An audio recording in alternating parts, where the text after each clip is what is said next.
There is this young man who made a sculpture of the president, but before that, he also had made a sculpture of Kibiego, the athlete. This young man wanted to present the president with a sculpture, Kizungu, and he went to see his MP. When he went to see his MP, the MP said he would organize for the boy to, when the president visits Rongai, he'll organize for the boy to go and see the president and gift him the sculpture. So the boy went there. What was going on in the mind of the boy? What was going on in the mind of the boy was, if you look at the Kenyan presidents, uh, Mkonogamu is Kibaki, and followed by very far is one Jomo Kenyatta. Kibaki is the most Mkonogamu of them all, but the second by a large distance, they are not close, they are large distance, was Jomo Kenyatta. But when you come to Arab Moi, you come to Uhuru Muigai Kenyatta, and even Ruto, they are not mean. When you go to see them, expect to come out very rich. People say sometimes I talk out of context, but allow me to say so. There are instances where people would go and visit Moi at Cabernet Garden near Kibera. Once you see the president, as you leave, the president would give you a briefcase full of money. That time it used to be 100,000. He would give you 100,000. At that time it used to be a lot of money. But by the time you reach this place they call number 9, stage number 9, a motorcycle from President Moi's residence would follow you, and around the place called near Yaya Center, you'd be stopped by that motor rider from State House who is attached to Cabernet Gardens. He would take all that money. Utamshtaki wapi? Utaenda kusema wapi? He's a police rider. Just stop your vehicle, park that. Wapi hiyo nini ulipewa unachukua? I don't know, you'll take how many years to reach Moi? And if you reach Moi, will you say that one of your security persons came and took the money? So what I'm trying to say here is that we have presidents who are very mean, and we have presidents who are not mean. And when it comes to not being mean, giving out money, Ruto is utatoka huko vizuri. Yeah. Your pocket will be well when you come out of Ruto's state house. So this young man, when he was called by the MP and told, okay, let us go to this and that place for preparation on how you'll meet the president or whatever, blah, blah. He was taken to a maize plantation and thoroughly beaten. Now for somebody, you know, I get messages like today, you get a message that, hey, mzee mshamwezi na kurushia so much money. 5 minutes after getting that message, I've already started budgeting for it. Or I go around the streets, look for anything that I can buy within that money. So when this boy was told they are organizing for him to see the president, maybe he was even planning on what to tell the president. Do I tell him I want a shamba? Do I tell him I want? Those things were going in his mind. Licha angejua he was going to be beaten. licha angejua he was going to be beaten. So that is what now led me to record this. My opinion from where I'm seated is that it is quite possible that the way those sculptures were made did not please the president.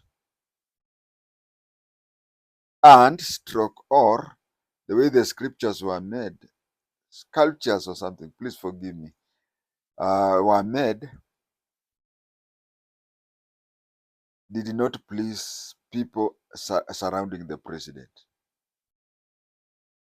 Because if you look at them, they look like sculptures of people who are dead or something and whatever. And what I know, the president himself, do you know why? Do you know why the president had uh, was was pained with the agency? He would have done a lot of things. He would have talked to them. Would have done a lot of things. But to me, they crossed the line when they started the story of placing his image in a coffin. That made him become mad. That made him become mad. And you know the consequences. The consequences of him being mad at the Gen Z, what do you call artificial intelligence showing that ABCD. That made him mad. I also know, by the way, people say that Ruto Kwao is Sugoi. Ruto does not come from Sugoi. Ruto comes from Kamagut, Chepsaita area, Kamasai, those areas. Chepsaita from Daraja ya Lando. Daraja ya Lando is a bridge named after my father. So from Chepsaita to Daraja ya Lando is less than 10 kilometers. So he's just somebody near where I come from. But he bought land in Sugoi. He bought land in Sugoi. Just the way other people have migrated. Natembeya was born in Bungoma. Dr. Noah Wekesa was born very. Dr. Noah Wekesa was born. Is it 3 kilometers from Daraja land? So you find that Ruto moved to Sugoi. Sugoi is not his ancestral home. What I know about Kalenjins, especially Nandi, the fear of a dead body or being associated with death. There are some tribes, Luhia and Luo. you find you find nikikufa yani somebody spends 30 years of his or her life saying nikikufa unajua this is what is going to happen nikikufa or somebody comes and says Watenge mbona hurudi nyumbani? Unajua ukikufa sasa watu wa Nairobi siku ile utakufa. And funeral takes a maximum of 40 days. So you spend 40 years preparing for an occasion that will take 40 days. Those are Luhyas and Luos. But Kalenjin things to do with a dead person or a dead body they fear. And it has even manifested itself on our head of state. It has really manifested itself on our head of state. He fears associating with the death. My understanding is that he got saved when he was very young. Maybe from 1 or from 2 at Kapsabet Boys. That's when he got saved. And they say, I'm a Catholic. But those people say that Yakale ameisha mpya whatever. He's no longer a Munandi. He's now a new born again brother. That is why he's worried of what God will tell him when he goes to heaven. At why didn't you build a church in State House? This is what I would request my younger brother. Ruto, His Excellency, have the heart to absolve things. Have the heart to absolve things. It comes with your salvation. For somebody who is saved, you are supposed to be very, very much kuvumilia, tolerant. For someone who is saved, you should mind when you wrong people. There are times you even sit down and say, have I wronged people? Anybody, even a single person? For somebody who is saved, you should not worry when people wrong you. It is their conscience that should worry them. Don't be worried about that. And what I would tell His Excellency the President is, get worried when people talk the truth. Get worried when people talk the truth. You have really said repeatedly that you came up with affordable houses. You have come up with, what is it, SGR to Kisumu to Malaba to Uganda. You have come up with ABCD, whatever. If someone comes and criticizes you and says, SHA is not working, that should worry you. If people say, affordable house, ABCD, and they come up, listen to them. But I always believe, and I'm talking as an NIS officer, I always believe that one should be concerned if people tell the truth. Because let me tell you, if I'm arguing with you, we argue on points. You say SHA, you say, look at the way SHA it. How many people have registered for SHA? How much money has the government? And then instead of me saying, wacha uongo, SHA unajua imefanya ABCD, that one should work. But when I start saying, we mjinga sijui kamutu sijui kali, sasa mtu amesomea kama good primary anaweza bishana na mimi nilisomea Bagadhi vitu. When you see people going into irrelevant things and attacking you as a person, don't get annoyed, Mr. President. Don't get annoyed. Get annoyed when people get facts and tell you, look here, ABCD, look here, this and that. SHA, you throw a point about SHA, he throws the point about SHA. I've always believed since my days in the special branch, once somebody starts attacking your person, not your idea, get worried when somebody gets, when somebody attacks your idea. But when somebody attacks your person, your individuality, then get it from me that you have won the. Sasa mtu wa kwanza kusema, okay, I'm half a Kikuyu, half a Luya. Among the Kikuyus, it is quite normal, like the MP for Limuru who says, I'm Kawanjiro, son of Wanjiro. We have very many Kikuyus, that is on my mother's side, people who, men, you see somebody is called ABCD and then the last name is Wanjiro. And he tells you to your face that I'm a son of a single mother. But when you come to my Bukusu, the side of my father, the opinion is different.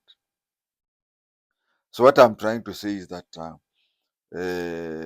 when you are saved, you leave maneno ya traditions. You leave maneno ya tradition ya kwamba mimi ni Mnandi. If I'm associated with death, somebody is wishing me death, or maybe, by the way, it could be possible that because of this sculpture and because of the agency, what they did, maybe the president even had sleepless nights or he had nightmares. But you see, that one comes with the office. That comes with the office. Once you accept that office, because if you did not contest that office, I'm telling you, very few people would have even if suppose you have at Kamagut, you have several people whom you are born with, several people whom you grew up with. When Jomo Kenyatta, the day Jomo Kenyatta died, you are guarding cattle. You are guarding cattle. And everybody, including us, I was at Madaraka Estate near Nyayo Stadium. People were worried. Jomo Kenyatta has died. Yeah, Jomo Kenyatta has died. And now how will Kenya ban or something? And that was around lunchtime. You go to worry that let me take the cows home because I don't know. UFOs will come and take the cows from me. You didn't know what was to happen the following day to Kenya. At that point and time, if someone would have told you that the man who has died, you'll occupy his office one day, you'd take that person to be mad.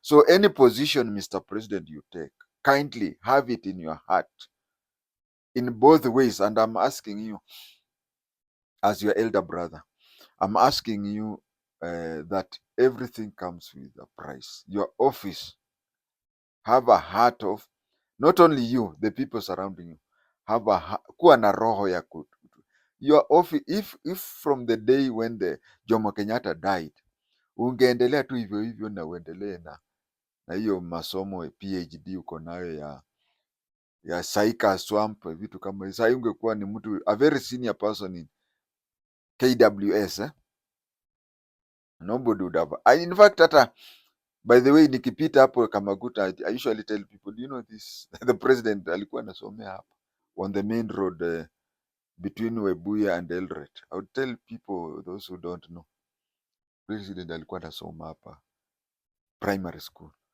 And when I'm going to bypassing Nini Kapsabet, I tell people, you see this Kapsabet point is where the president went for his secondary education. I think he went to that Form 1 to Form 6, yeah. I don't know, but I think so. So at that time, if you would have ended up as an animal specialist with KWS huko Lang'ata, nobody would have been nobody would be saying whatever. It comes with your office. It comes with your office. And it also comes with your salvation. It also comes with salvation. I've even heard people saying that once you are saved, the clan and tribal curses will not touch you and whatever. Please have it in heart. Have it in heart that when people attack you, when people show, I know, somebody taught me that, I think it was my mother and a few other people, my own mother, that if you are annoyed and you are annoyed with somebody, those days we did not have video and cassette recorders or anything. Just take a piece of paper, write a letter abusing the person who has annoyed you, but don't take it to that person. Hide it. 6 weeks, 6 months, when you are cool, read that letter. I'm very sure 99% of the people will have changed their mind and will tear that letter. Because if you would have posted that letter at that time when you are annoyed, and 99% of the people would usually change their mind, after a time. So please have it in. It comes with your Christianity. It comes with your office. And Your Excellency, sir, in this very video, I'm going to talk to young people. But then let me tell you one thing, and I know you know that better than me. After all, masomo yangu ni form 6 tu. Yako ni nilienda 3 schools, primary school, secondary school and high school. Na wewe ulienda university mara 3. Bachelor's degree, master's degree and PhD degree. We are 3. Now, it is easier to advise one person than to advise the mob. So it is easier for me to appeal to our president. You saw it during the GNC and even this young man. Why don't you just call him, get the scriptures or something, kizungu ni ngumu. Get it, give him something small. When he's gone, bomoa hiyo kitu, something like that. Hurting him, it's not good. Finally, I want to talk to the young people.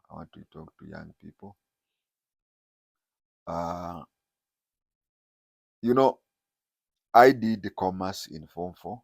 Imagine I was in a technical school and I did commerce in Form 4. And in Form 6, I did economics. All these things about trade. Uh, Let me tell you one thing. Young men and young women, Gen Z, can you open a samaki shop in Murang'a? A very big shop. Unalete tilapia. Open a very big shop and start selling. I'm not trying to say it is you, Wajaluo na Wakikuyu, but naturally, or even in Kajiado. You want to tell me you can be selling tilapia to Maasais? Or alternatively, you open a bacon a bacon butchery in Wajir. Really? Selling selling bacon to Somalis? Selling. So what I'm trying to say is that when you start a business, when you start a business, a young man once advised me that when you start a business, start from the end. Start from the end, not the beginning. For example, when I was applying for my company, security company, I was being asked now at its crucial level, what do you want it to be? I wanted the company to have branches in various towns, and that's why I called it Kenya Limited. I wanted before even submitting the application for the license, before even submitting application for the license. So you start thinking about it. Now, for example, you you have an artistic mind. You have an artistic mind. You know how to draw. You know how to use AI to produce pictures and whatever. Why don't you go to people and say that I can use an AI to generate a portrait for you? I can make an AI portrait for you. I can make a sculpture for you. I can do what? And then you have two or three things you show them, and then after showing the person says, okay, do that, and then they do it for you. They pay you. Why should you do that? Okay, the first two to three people did not know, but when you look at the way this government is high-handedly just imagine demonstrating, Gen Z demonstrating. They are placed in, and they have to pay. They are being charged the same level as they are being charged on the same level as people who attacked Dusit. They are being attacked. The same law that they are being charged is people who went to Westgate, people who went to Garissa University. They are being charged with terrorism. So the best thing, young people, is that if you know that, why don't you just keep off? Yes, we know the law can take its time, but I think there is even some young people, men and women, who are recently, their bail terms were reduced from, is it 100,000 to 50,000? They were reduced from 100,000 to 50,000. Now, I am sure even 50,000, some of them may not afford. And even if they afford, how long have they been? This is now October. From Those are 3 or 4 months. So what I would urge the young people, especially young men, use your talent for commercial purposes. Use your talent for commercial purposes. And let me tell you, and you have heard me trying to talk to our head of state. He is saved and is supposed to be tolerant on Muchongwano. But you see, it is easier said than done. Why don't we do it the other way? Why don't we use our talent, our artistic talent, to gain at least something from it? You go to people, you put there the portrait, you get a few coins, you buy yourself a shirt or a dress. Kindly, I urge all parties to look forward. Thank you.